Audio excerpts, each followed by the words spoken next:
Il y a des douleurs qu'on peut voir et d'autres qu'on ne peut expliquer. Des blessures profondes, silencieuses, que même les mots ne peuvent décrire. Peut-être que toi, aujourd'hui, tu vis avec cette douleur-là, celle que personne ne remarque parce que tu continues de sourire. Tu avances, tu remplis ton rôle, tu fais bonne figure, mais ton âme, elle, est en lambeaux. Il est facile, dans ces moments-là, de croire qu'on est seul, oublié, délaissé, même par Dieu. Mais laisse-moi te dire quelque chose d'important. Ta douleur n'est pas ignorée par celui qui t'a créé. Ce que les autres ne voient pas, Dieu le voit. Comme le dit la Bible dans le psaume 56, verset 9, « Tu as compté les pas de ma vie errante. Recueille mes larmes dans ton outre. Ne sont-elles pas inscrites dans ton livre ? Ton Dieu ne laisse aucune larme tomber sans les recueillir. Il ne laisse aucune nuit sans lumière. Il voit, il entend, il se souvient. Et si tu écoutes ce message aujourd'hui, ce n'est pas par hasard. C'est parce que Dieu veut te rappeler. Tu n'as pas été oublié dans ta douleur. Écris avec foi. Dieu me voit même quand personne ne le peut. Tu peux être debout et pourtant brisé. Tu peux parler aux autres et te sentir éteint à l'intérieur. Il y a des saisons de la vie où l'on avance comme un survivant. On fait ce qu'on a à faire, mais l'âme ne chante plus. Et peut-être que c'est là que tu en es aujourd'hui. Mais il y a une vérité que tu dois entendre. Même brisé, ton cœur continue de battre pour une raison. Dieu n'a pas fini d'écrire ton histoire. Ce que tu vis aujourd'hui n'est pas une fin, c'est une traversée. Et au bout de cette vallée, il y a une lumière que tu ne vois pas encore. Comme le dit la Bible, dans le psaume 34, verset 19, « L'Éternel est proche de ceux qui ont le cœur brisé, et il sauve ceux qui ont l'esprit abattu. » Ta douleur ne repousse pas Dieu, elle l'attire. Il ne fuit pas ta fragilité, il s'approche d'elle. C'est dans tes faiblesses qu'il révèle sa force. C'est dans ton silence qu'il parle le plus doucement. Alors, aujourd'hui, même si ton cœur est brisé, ose croire, Dieu est tout près de toi. Il est là. Dans ce salon, dans cette chambre, dans ce moment d'écoute, il murmure « Je suis avec toi ». Commente avec foi. Même brisé, je crois que Dieu est avec moi. Il y a des saisons où le ciel paraît fermé. Tu pries, mais tu n'entends rien. Tu cries, mais il n'y a pas d'écho. Le silence de Dieu peut être l'une des épreuves les plus profondes pour un cœur croyant. On se demande, m'a-t-il abandonné? Ai-je fait quelque chose de mal? Où est-il? Mais écoute ceci, le silence de Dieu n'est jamais un abandon. Parfois, Dieu se tait non pas parce qu'il est absent, mais parce qu'il agit autrement. Dans son silence, il construit en secret. Il prépare ce que tu ne pourrais pas comprendre maintenant. Comme le dit la Bible, dans Ésaïe 30, verset 15, « C'est dans le calme et la confiance que sera votre force. » Et plus loin, au verset 18, « Cependant, l'Éternel désire vous faire grâce. Il se lèvera pour vous faire miséricorde. » Dieu ne t'ignore pas. Il est en train de t'enseigner à marcher par foi, non par sensation. Il veut que tu lui fasses confiance, même quand tu n'entends rien. Écris dans les commentaires, je crois même quand Dieu se tait. Parfois, on croit que rien ne se passe. On regarde notre vie et on se dit, tout est bloqué. Je prie, je crois, mais rien ne change. Mais laisse-moi t'apporter une image. Une femme enceinte ne voit pas ce que Dieu forme en elle chaque jour. Pourtant, la vie se développe dans le silence, dans l'invisible. C'est ce que Dieu fait avec toi. Tu n'es pas oublié, tu es en gestation. Il forme en toi une nouvelle force, un nouveau chapitre, une guérison que tu ne sens pas encore.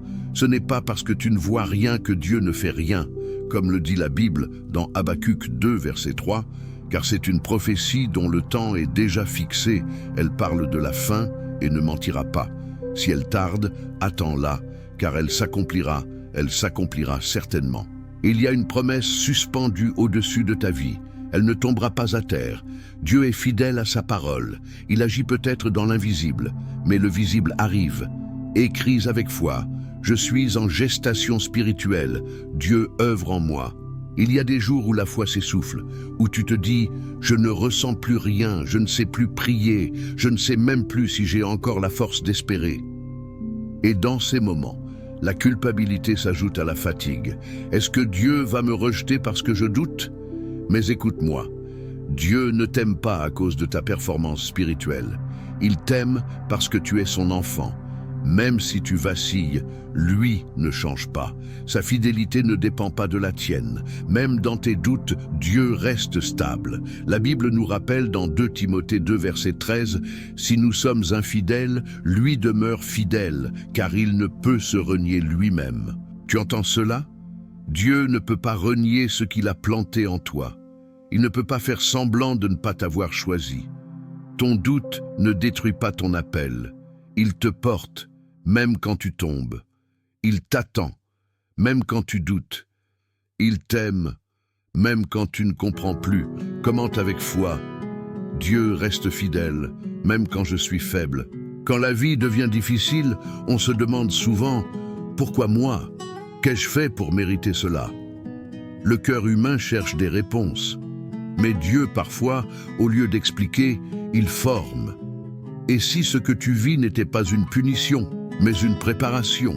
Le Seigneur nous parle ainsi dans Jacques 1, versets 2 à 4. « Mes frères, regardez comme un sujet de joie complète les diverses épreuves auxquelles vous pouvez être exposés, sachant que l'épreuve de votre foi produit la patience. Mais il faut que la patience accomplisse parfaitement son œuvre, afin que vous soyez parfaits et accomplis, sans faillir en rien. » Ta douleur d'aujourd'hui est peut-être en train d'élargir ta capacité d'aimer, d'approfondir ta compassion, de purifier ton regard sur la vie. Dieu ne gaspille jamais une épreuve. Ce que tu vis maintenant est un terrain de transformation, pas de condamnation. Écris dans les commentaires « Ma douleur me prépare pour ce que Dieu a prévu ». Quand tu traverses des jours sombres, tu peux penser que Dieu t'a oublié, que tu es un visage parmi tant d'autres, mais ce n'est pas ce que Dieu dit de toi. À ses yeux, tu es unique, inoubliable, inscrit à jamais, comme le révèle la parole de Dieu dans Ésaïe 49, verset 16. « Voici, je t'ai gravé sur les paumes de mes mains. » Tu entends? Gravé, pas écrit au crayon, pas noté sur un papier qu'on peut perdre. Gravé, comme une cicatrice sacrée. Ton nom, ton histoire, tes larmes, rien n'a été effacé. Même si tu te sens invisible aux yeux du monde, tu es précieux pour le cœur de Dieu. Tu ne disparais jamais de sa mémoire, et il ne renonce jamais à toi. Déclare avec foi, je suis gravé dans les mains de Dieu. Il arrive un moment où l'on n'y croit plus, pas seulement en Dieu, mais en soi-même. On se regarde dans le miroir et on voit les échecs, les retards, les pertes. Et on se dit, je ne serai jamais plus que cela. Le découragement s'installe comme une voix permanente, tu es fini, il est trop tard pour toi. Mais laisse-moi te rappeler une chose essentielle, même si toi tu as cessé de croire en toi, Dieu ne cesse jamais de croire en ce qu'il a déposé en toi. Ce que tu appelles fini, il l'appelle en pause. Ce que tu considères comme perdu, il peut encore le racheter. Voici ce que déclare la parole dans Jérémie 29, verset 11. « Car je connais les projets que j'ai formés sur vous, dit l'Éternel, projets de paix et non de malheur, afin de vous donner un avenir et de l'espérance. » Tu vois, Dieu n'a jamais arrêté de planifier ton avenir, même lorsque toi tu pensais que c'était fini. Son regard sur toi n'a pas changé. Il t'attend toujours, il t'appelle toujours, il espère encore avec toi. Commente avec foi. Même quand je doute, Dieu continue d'espérer en moi. Et si ce que tu vis aujourd'hui faisait partie de ton témoignage de demain? Tu vois seulement la poussière, le désordre, la confusion, mais Dieu voit déjà le chapitre final. Ce que tu traverses, ce que tu surmontes, ce que tu affrontes en silence, c'est un témoignage en gestation. Il est écrit dans les Saintes Écritures, dans Romains 8, verset 28, « Nous savons du reste que toute chose concourt au bien de ceux qui aiment Dieu, de ceux qui sont appelés selon son dessein. » Tu entends? Toute chose, pas seulement les bonnes. Même cette douleur, même cette chute, même cette trahison, Dieu peut tout prendre et en faire un récit de grâce. Il est le seul capable de transformer la cendre en beauté, la croix en victoire, la douleur en louange. Un jour, ce qui te fait pleurer aujourd'hui fera pleurer d'espérance ceux qui t'écouteront demain. Ne perds pas courage. Ton témoignage est en construction. Écris dans les commentaires. Mon histoire servira à guérir d'autres vies. Revenons au début, à cette douleur qui semblait invisible, ignorée. Tu te souviens? Elle est toujours là peut-être. Mais maintenant, tu sais qu'elle n'a jamais été oubliée. Et toi non plus. Tu n'as jamais été seul. Même quand la chambre était vide, même quand le téléphone ne sonnait plus, Dieu était là. Dans le passage de Deutéronome 31, verset 6, il est dit « Fortifiez-vous et ayez du courage. Ne craignez point et ne soyez point effrayés devant eux, car l'Éternel, ton Dieu, marche lui-même avec toi. Il ne te délaissera point, il ne t'abandonnera point. » J'aimerais que tu laisses cette vérité descendre au plus profond de toi. Tu ne seras jamais abandonné. Ton nom est gravé. Ton cœur est connu. Tes prières sont entendues et ton avenir est gardé dans les mains de Dieu. Même si tout le reste s'écroule, lui demeure. Fidèle, présent, aimant, déclare avec foi. Je ne suis pas seul, Dieu marche avec moi. Si cette prière a touché ton cœur, écris Amen comme un signe de foi et partage avec quelqu'un. Que le Seigneur te bénisse et te garde. Tu n'es pas oublié dans ta douleur, tu es aimé éternellement.